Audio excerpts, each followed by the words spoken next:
Sir আপনাকে আমি সবই দেখাইতে পারবো, তার সময়ের দরকার স্যার। আপনি পাকা ক্যাশ মেমো দয়া করে আমাদের দেখান।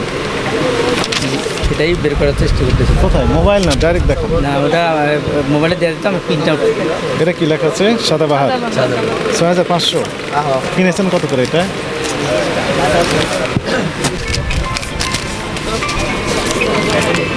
জাতীয় ভোক্তা অধিকার সংরক্ষণ অধিদপ্তর মহাপরিচালক মহোদয়ের নির্দেশনা দেশব্যাপী একযোগে এই নকল এবং ভেজালের বিরুদ্ধে অভিযান পরিচালনা করা হচ্ছে।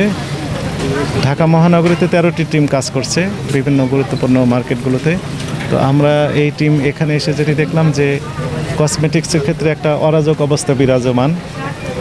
কোথা থেকে ক্রয় করেছেন তার কোনো তথ্য নেই, পাকা ক্যাশ মেমো নেই, এবং প্রোডাক্টের গায়ে বিভিন্ন নামি দামি দেশের কথা লেখা আছে, নামি দামি ব্র্যান্ডের কথা লেখা আছে। যেমন আমরা দেখলাম ইউএসএ লেখা আছে, ইউনাইটেড কিংডম লেখা আছে, ফ্রান্সের কথা লেখা আছে, পোল্যান্ডের কথা লেখা আছে, জার্মানির কথা লেখা আছে। কিন্তু ওনারা দোকানদার বলছেন যে এগুলো চায়না থেকে তৈরি করা, কিন্তু চায়না থেকে তৈরি করা তার সম্পর্কে কোনো কাগজপত্র নেই।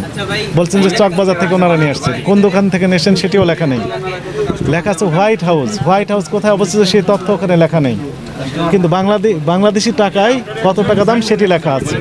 সবগুলো আসলে সন্দেহজনক কার্যক্রম পরিচালনা করা হচ্ছে। এগুলো ব্যবহার করলে ত্বকের ভয়ানক ক্ষতি হয়ে যেতে পারে। একই সাথে 2022 সালের নভেম্বরের 16 তারিখে মেয়াদ শেষ হয়েছে, সেগুলো লিপস্টিক ওনারা রেখে দিয়েছেন, যা ব্যবহার করার সাথে সাথে হয়তো ত্বকের ভয়ানক ক্ষতি হয়ে যেতে পারে। এবং এই ভেজাল এবং নকল কসমেটিক্স ব্যবহার করার কারণে অনেক কাস্টমারের, অনেক স্পেশালি আমি বলি মহিলাদের, ত্বকের ভয়াবহ ক্ষতি হয়েছে। ত্বক ফর্সাকারী ক্রিম ব্যবহার করে ত্বক ফর্সা তো হয়নি, ত্বকের চামড়া পুড়ে গিয়েছে, এমন এভিডেন্স আমাদের ওয়ালটন আবারও মিলিয়নিয়ার অফারে ওয়ালটন ফ্রিজ কিনে আপনিও হয়ে যেতে পারেন মিলিয়নিয়ার কাছে রয়েছে। এগুলো ভয়ানক অপরাধ, আইনত দণ্ডনীয় অপরাধ। একই সাথে আমরা যে কাপড়ের দোকানে আসলাম, সেখানে আমরা দেখলাম যে ইন্ডিয়ান পোশাক বিক্রি করা হচ্ছে, পাকিস্তানি পোশাক বিক্রি করা হচ্ছে। কোথা থেকে ক্রয় করছেন তার সপক্ষে কোনো ডকুমেন্ট নেই, বিক্রি করার সময় পাকা ক্যাশ মেমো দেওয়া হচ্ছে না। এবং আমাদের কাছে যে এভিডেন্স আছে তাতে দেখলাম যে আমরা 200% লাভ করছেন। এগুলো অনৈতিক চর্চা। এই সকল অপরাধে 4 প্রতিষ্ঠানকে সতর্কতামূলকভাবে 1,60,000 টাকা জরিমানা আরোপ করা হয়েছে। এবং আমাদের এই ইস্টার্ন মল্লিকা এই কমপ্লেক্সের যে ব্যবসায়ী অ্যাসোসিয়েশন আছে, অ্যাসোসিয়েশনের সভাপতি সাহেব, সেক্রেটারি সাহেব সহ অন্যান্য নেতৃবৃন্দ আছেন, ওনারা আমাদের এই কাজে সহযোগিতা করেছেন। এবং আমরা দায়িত্ব দিয়ে দিতে চাই এই অ্যাসোসিয়েশন নেতৃবৃন্দের উপর পেপারলেস বিজনেস করার সুযোগ নেই, এবং তারা ভ্যাট ট্যাক্সও দিচ্ছে না যথাযথভাবে।